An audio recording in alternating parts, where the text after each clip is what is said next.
Sudah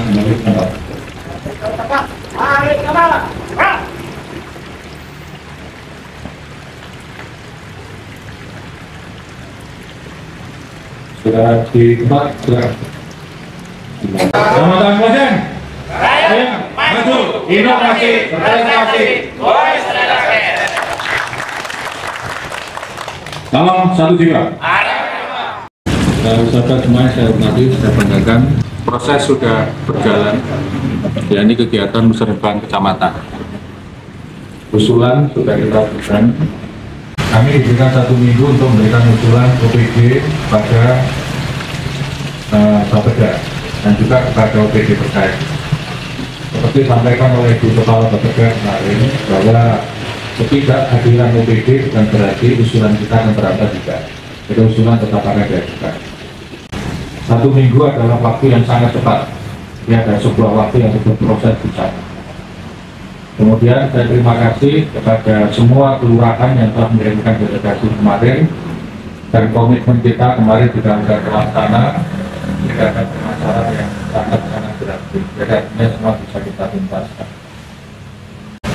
Dan saya yakin usulan untuk kami bawa ke tingkat kota nanti, skala prioritasnya sudah pasti sudah disiapkan oleh panjenengan semua. Saya yakin pasti, karena kemarin dari Laskar Perencana skala prioritas sudah muncul. Nah, skala prioritas ini nanti akan kami bawa ke atas. Mudah-mudahan mohon doa restunya apa yang kita laksanakan ini bisa berhasil yang manis. Karena ke tahun kemarin prosentase yang disetujui kita hanya 36%, paling rendah, ya. 36% paling rendah dari 5 kecamatan. Tetapi jika kita hitung dengan jumlah penduduk yang kita layani, itu masih layak. Tetapi tahun ini saya punya target Pak Sekcam, minimal di angka 38%, maksimal di 40% yang bisa diterima di usulan Musyawarah Kota. Ini yang belum jadi harus target kita semuanya. Artinya apa? Dan sampai Klojen itu yang dianggap sebagai pusat daripada pemerintahan dianggap masih sudah cukup untuk kebutuhan fisik. Saya jawab tidak. Setiap wilayah berbeda karakteristiknya, setiap kelurahan berbeda karakteristiknya, tidak bisa dikebiauya. Jangan dikatakan kecamatan B gitu ya, misalkan masih membutuhkan infrastruktur yang kuat, tidak seperti itu. Tapi kenyataannya di Klojen pun juga masih membutuhkan infrastruktur yang harus diperkuat, yakni apa? Pemeliharaan. Kemudian yang kedua, beberapa kasus usulan kita yang kita ajukan ke Provinsi Jawa Timur itu hampir 2 tahun ini ada yang mandek, ada yang digarap, terutama yang berada di daerah das berantas. Seperti contoh yang ada di mana itu, di Kalipeler, Kauman. Ini sejak tahun kemarin kita ajukan, tapi sudah masuk dalam apa itu catatan. Mereka bilang catatan dan ditunjukkan ke saya. Jadi saya sudah ke Surabaya, sudah ditunjukkan. Ada catatan di sana. Jadi jembatan Peler sudah masuk masalah, ya. Dan ini yang pengusulannya adalah dari pemerintah kota. Cuma kapan dikerjakan kita tidak tahu. Karena itu kita ada rapat terbatas. Kemarin ada ratas ya, rapat terbatas bersama dengan Pak Wali Kota, Bapeda, Dinas PU dan jajaran yang ada di sana. Pemerintah kota ini menanyakan kepada provinsi, boleh nggak itu kami garap? Ya termasuk tempat-tempat yang longsor, kemudian yang macet total itu, ya, kemudian yang apa saluran yang tersumbat sampai naik itu terus baunya tidak karu-karuan yang ada di jalur provinsi. Kalau tidak salah itu ada di Kororodowo ya. Nah, itu juga demikian. Itu kemarin analisanya dikembalikan oleh Pak Sekda. Jadi sudah kita kirim Mas Solikin ya, dikembalikan untuk dilakukan telaah lagi. Karena kita nyebutnya itu pada waktu itu kan provinsi ya, itu kan mengaruhnya provinsi. Nah ini kita ajukan terus, kalau tidak segera dikerjakan, dampaknya itu kepada warga sekitar. Nah karena itu saya juga mohon kepada teman-teman semuanya, apa yang ada, yang selama ini sudah ada, mohon juga untuk kemudiannya melakukan pembenahan di tempat. Nah sampai sekarang belum ada jawaban dari provinsi, itu boleh digarap enggak oleh pemerintah kota. Karena pemerintah kota pun juga tidak ingin ada permasalahan atau nanti berkaitan dengan apa? Fungsinya. Nah, khawatirnya apa? Dipermasalahkan. Ini sekarang jadi kendala di sana. Selanjutnya untuk yang ketiga, untuk teman-teman semuanya, untuk banyak waktu di sini cukup panjang. Nanti beberapa anggota dewan itu akan turun di kelurahannya Panjenengan.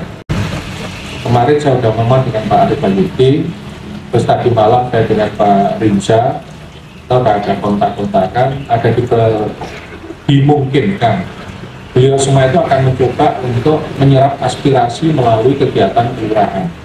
Jadi data Panjenengan yang ada, tidak apa-apa ditunjukkan sama beliau. Siapa tahu nanti itu mana yang bisa diakomodir oleh teman-teman kita dari Dewan Dapil Projen. Memang paling gencar itu ya Pak Arif Bayuki sama Pak Bayu. Tapi tidak menutup kemungkinan yang Pak Iwan, Pak Daga, Pak Rinsa, satunya lagi Pak Arif itu yang kecil di Rampang Selatan. Tidak apa-apa, ditunjukkan aja. Jadi mereka mau ambil yang mana, tetapi yang pasti kesulitan mereka tidak akan bisa tahu kalau belum ada keputusan final dari pemerintah kota mana yang akan menjadi garapan. Nah, yang tidak ada garapan itu baru diambil oleh mereka. Jadi monggo saya sarankan welcome ya, tunjukkan data yang ada, termasuk itu yang Kasim itu kemarin uger-uger sama jembatan apa kayu itu apa bambu itu ya, masa di tengah kota jembatan bambu Pak Imam. Ya ternyata ada memang. Ya kalau memang ada, ya bilang ada belum tertentu ya, jadi garap aja sama mereka. Yang terakhir, sahabat semuanya, konstelasi politik sudah mulai naik. Ya. Semalam kami ada Zoom meet ya bersama dengan pimpinan. Dimohon pada Panjenengan kita ASN satu kewaspadaan yang tinggi. Berita hoax itu baik itu yang sifatnya, ada yang berita hoax itu positif, ada tidak semuanya negatif. Ada hoax itu kan jelek, tapi ada yang bagus ternyata. Nah semua dengan berita-berita ini tolong pandai-pandai dengan menyaring, ojo langsung ditanggapi. Seperti kasus ini di Pak Sugito Kauman ya, itu kemarin viral ya, setelah Pak Wali Kota hadir di sana, itu kan ada videonya. Nah itu kemudian ada diskusi dari Pak Wali bersama dengan Pak Sugito, itu kan direkam, yang rekam saya juga nggak tahu. Itu intinya ya cuma apa yang menjadi sebuah komitmen itu segera diselesaikan. Kasihan Pak Sugito, macam-macam ngomong. Menurut saya ini positif, masih bagus ya, masih bagus. Khawatir saya itu dipelintir lagi sampai dikatakan pemerintah kota tidak konsekuen. Nah, ini jangan sampai.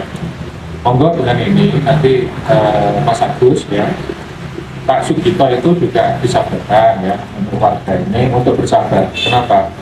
Ini kan garapannya Basnas. Basnas sendiri kemarin ketika saya tanya pada Pak Sultan, itu untuk garap seperti itu butuhkan anggaran paling sedikit kisaran 30 sampai 50 juta. Anggaran ini nggak mungkin.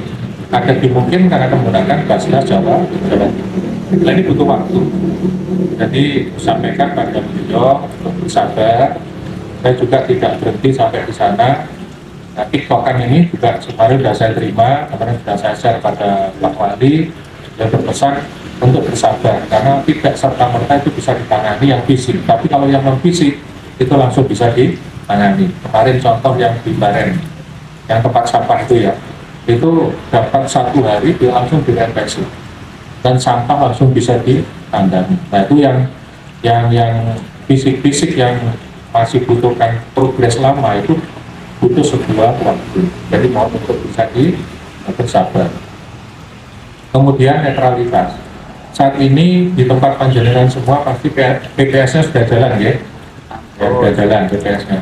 Hari ini ada seleksi Panwas kelurahan, Panwaslu ada di belakang. Setiap kelurahan ada 1 Panwaslu. Nah sekarang ada interview. Jadi nanti di tempat kita ada 11 Panwaslu. Mohon kepada Panjenengan semua, baik itu kepada PPS maupun Panwaslu, jika mereka membutuhkan tempat, Panjenengan siapkan yang semampu Panjenengan yang bisa dilakukan. Kenapa? Mereka sama dengan kita melaksanakan tugas negara. Jadi semampu yang bisa dilakukan. Kira-kira bagaimana posisinya Ya, monggo yang lebih tahu adalah Pak Lurah maupun Bu Lurah. Ditata yang bagus. Jangan sampai ada yang diistimewakan atau ada yang dianatirkan. Semua kasih tempat yang baik. Yang paling akhir, sahabat semuanya, jaga kesehatan. Ya, jaga kesehatan. Ini tadi saya cek banyak yang izin terlambat. Tak hitung tadi itu, perkiraan saya izin terlambat itu hampir 20 orang. Terus yang datang ini tadi ada 5, berarti ada 15 yang belum datang. Mohon dengan sangat yang terlambat itu diingatkan bahwa untuk apel ini hukumnya wajib ya, hadir kecuali kalau sakit. Dan nanti tolong untuk absennya benar-benar diisi dan sampai titip tanda tangan. Baca itu saya sampaikan. Dan jika suatu saat nanti secara mendadak saya nanti sama Pak Sekjam hadir di tempatnya panjenengan, seperti kemarin saya sempat mampir ke Loro sambil ngicipi dimsum ya, dimsum di sana. Ya mohon maaf ya, ini saya lakukan hanya untuk persiapan jenengan semua jika sewaktu-waktu ada 3 tim yang datang di sana salah satunya. Tim yang pertama itu adalah timnya Pak Wali. Tim kedua, timnya Inspektorat Pak Mul. Tim yang ketiga, timnya Pak Toto, DKPS. Kira-kira mereka yang bertiga timnya datang yang mana kita nggak tahu. Tapi kelihatannya kalau lihatnya grafiknya itu hanya ada 2 tim yang sering datang. Timnya Pak Wali dan timnya Pak Mul. Nah kalau untuk Pak Wali masih enak, masih bisa guyon. Kalau kena timnya Pak Mul, rada kenceng dikit. Ya, jadi tolong siap-siap.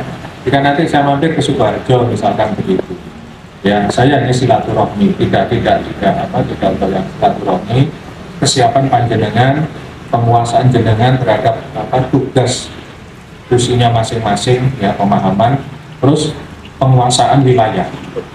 Nah, ini wilayah penting sekali penguasaan wilayah. Saya kira itu demikian, terima kasih.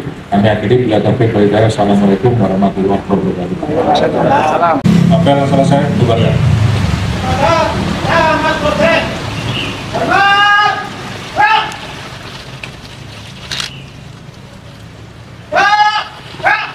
Nanti setelah ini para lurah langsung ke ruang internal. Terima